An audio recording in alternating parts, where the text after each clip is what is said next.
Hey, what's up everybody? Today is Wednesday, July 22nd, and I'm going to be talking a little bit about the Senate Republicans' proposal, or at least tentative proposal, for what's going to happen with the stimulus check and unemployment and a bunch of other things. But first, it would be awesome if you guys could please subscribe to my channel if you haven't done so already. If you're new here, welcome, and also give that like button a smash. I would really appreciate it.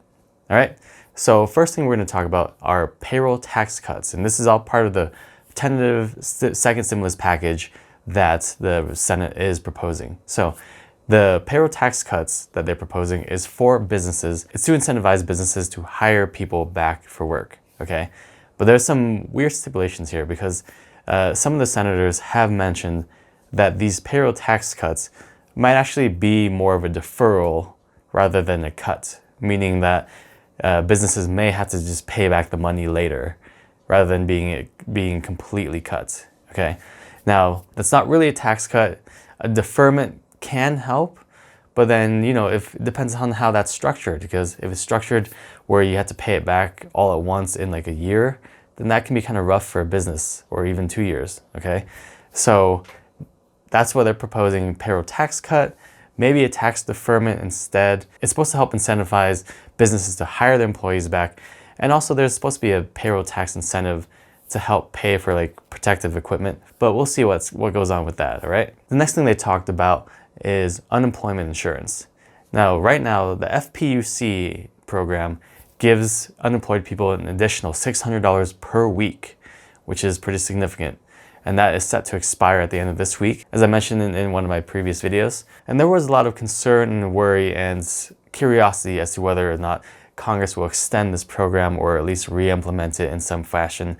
And it's looking more likely that this program will be re-implemented because it sounds like the Republican senators have basically agreed that maybe a $200 to $400 per week unemployment benefit on top of state unemployment benefit may be put into place. They said that they're going to start at $200 per week, and it's likely that the House will negotiate up a little bit. There also might be stipulations here, based on like unemployment rate in the state that you reside in and how that could change the amount that you get from the federal government.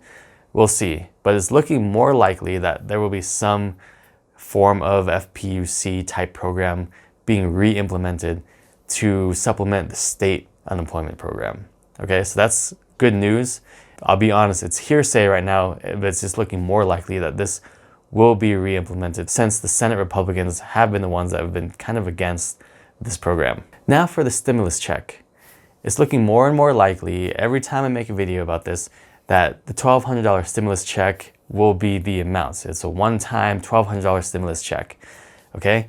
Now, we still don't really know what limitations will be placed on that stimulus check. Because as you know, the first stimulus check came with a $75,000 income limit that phased out up until you make $99,000 per individual. And that's where your stimulus check phased out completely. Now, I don't know what's going to happen with this one. I just know it's more likely it's going to be $1,200 one-time check. There's been talks about a $40,000 salary limits, where the stimulus check will only go to people making less than $40,000.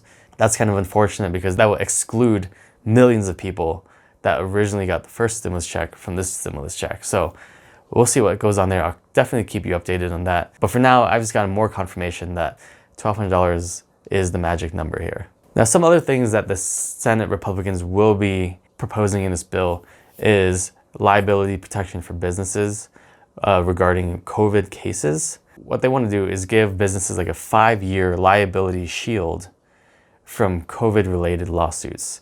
And I think that's just to protect businesses from like a flood of lawsuits related to, people thinking that they're entitled to a settlement when they might not be. And just the flood of lawsuits could just be costing people millions of dollars, in attorney's fees and court fees and stuff. So I think that's the point that the Senate's trying to make here is they don't want a flood of lawsuits to happen all at once. Now, this does not include businesses that are grossly negligent or that are intentionally causing misconduct. Those businesses will for sure not have any liability protection under this proposal. And so the last thing in the stimulus bill that is notable is that the Republican Senate wants to give funding to schools. They may allocate up to $70 billion for schools, but there will likely be a stipulation on that. As to whether or not schools receive funding will depend on if they reopen in the fall or not. I'm not going to get into how I feel about that, but that's just the stipulation that they're doing, that they're likely doing is, allocating $70 billion to schools as long as they reopen. And another notable thing that's not on this bill is funding to state and local governments, which I've mentioned before. If state and local governments receive assistance from the federal government, they tend to bounce back from the economic recovery much quicker than states that don't receive funding. So I'm sure that's something that the House Democrats will argue for or will propose or make changes for, but we'll have to see, okay? That's all I got for today, guys. Thanks for stopping by. And again, if you haven't done so already, please smash that like button and also subscribe to my channel. I would really appreciate it, okay? I'll see you tomorrow. Take care for now.